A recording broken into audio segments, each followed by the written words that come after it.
స్వరాజ్ ఖనిజం అక్రమాల కేసులో మాజీ మంత్రి కాకాని గోవర్ధన్ రెడ్డికి 14 రోజుల రిమాండ్ విధించింది వెంకటగిరి కోర్టు. అక్రమ మైనింగ్ కేసులో A4 గా ఉన్నారు కాకాని. నిన్న అరెస్ట్ చేసి ఇవాళ నెల్లూరు జిల్లా వెంకటగిరికి తీసుకొచ్చారు పోలీసులు. విచారణ తర్వాత వైద్య పరీక్షలు నిర్వహించారు. అనంతరం వెంకటగిరి కోర్టులో హాజరుపరిచారు. దీంతో కోర్టు ఆయనకు 14 రోజుల రిమాండ్ విధించింది.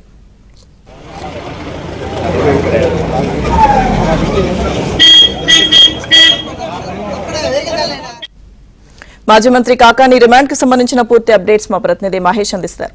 మహేష్, లక్ష్మీదుర్గ కొద్దిసేపటి కిందట మాజీ మంత్రి కాకాని గోవర్ధన్ రెడ్డిని వెంకటగిరి కోర్టులో హాజరుపడడం జరిగింది.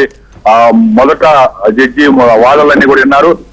ఆఫ్టర్ లంచ్ దాదాపు కాకాని గోవర్ధన్ రెడ్డికి 14 రోజుల పాటు రిమాండ్ విధిస్తూ ఆమె తీర్పు చెప్పడం జరిగింది. అలాగే నెల్లూరు కేంద్ర కారాగారానికి తరలించాల్సిందిగా ఆదేశాలు ఇచ్చారు.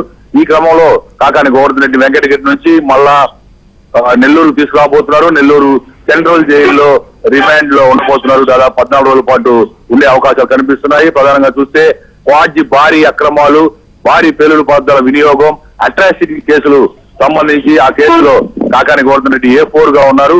ఈ కోర్టు వద్ద దాదాపు అంటే 144 సెక్షన్ విధించడం జరిగింది. 144 సెక్షన్ ప్రకారం ఏ నలుగురు కూడా కలిసి ఉండకూడదు. కానీ మాజీ మంత్రి అనిల్ కుమార్, అలాగే వైసీపీ నేతలు వీళ్ళంతా కూడా పెద్ద సంఖ్యలో కార్యకర్తలు గుమిగూర్చారు. అక్కడ 144 సెక్షన్ ని వాళ్ళందరూ కూడా ఉల్లంఘించడం కూడా జరిగింది. ఈ కేసుకు సంబంధించి దాదాపు 2 నెలలుగా కాకాని గోవర్ధన్ రెడ్డి పరారీలో ఉన్నారు. మొదట నేను ఎక్కడికి పోను, నెల్లూరులోనే ఉంటాను, ఈ కేసులు భయపడినా అని చెప్పడం జరిగింది. ఆ తర్వాత అకస్మాత్తుగా ఆయన అదృశ్యం అయ్యారు. తర్వాత పరారైపోయారు. పోలీసుల నుంచి తప్పించి తిరుగుతా ఉన్నారు 2 నెలలుగా.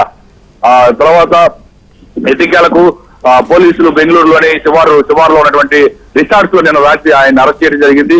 దాదాపు కొద్దిసేపు విచారణ కూడా కొనసాగింది. ఆ విచారణలో పోలీసులు మాత్రం కాకాని గోవర్ధన్ రెడ్డి సహకరించలేనట్టుగా తెలుస్తూ ఉంది. నాకేం తెలియదు, నాకు సంబంధం లేదని చెప్పి ప్రతిదానికి కూడా ఏ క్వశ్చన్ అడిగినా కూడా నాకు సంబంధం లేదని చెప్పినట్లు తెలుస్తూ ఉంది.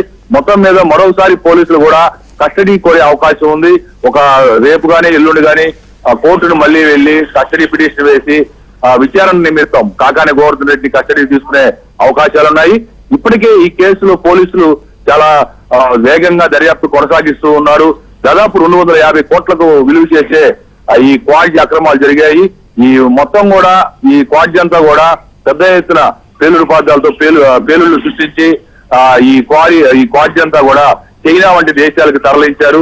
ఇక్కడి నుంచి చెన్నైకి ఏ ఏజెన్సీలకు వెళ్ళాయి, అక్కడి నుంచి చైనాకి ఎలా వెళ్ళాయి, ఆ తర్వాత ఆ నగదంతా కూడా 250 కోట్లకు పైగా నగదంతా కూడా ఎవరి అకౌంట్లకు వచ్చాయి అనేది కూడా వివరాలు దాదాపుగా తీసుకున్నట్లుగా తెలుస్తూ ఉంది.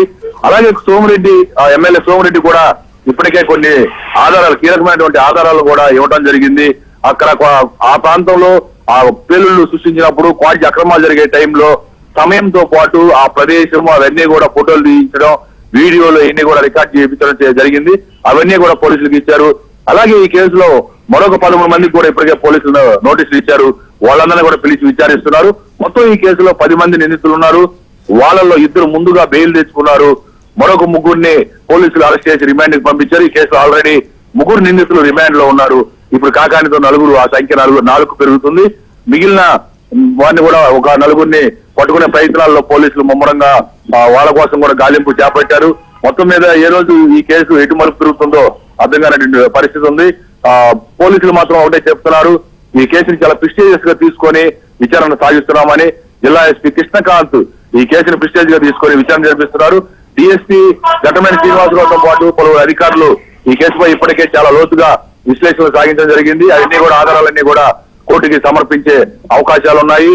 మొత్తం మీద ఈ కాకానికి బెయిల్ వస్తుందంటూ కూడా వాళ్ళ తరపులో న్యాయవాదులు ప్రచారాలు చేస్తున్నారు. కానీ కోర్టు మాత్రం 14 రోజులు రిమాండ్ విధించింది. అలాగే నెల్లూరు సెంట్రల్ జైలుకి తరలించాలని ఆదేశాలు ఇచ్చింది. Lakshmi Durga. Right, thank you Mahesh.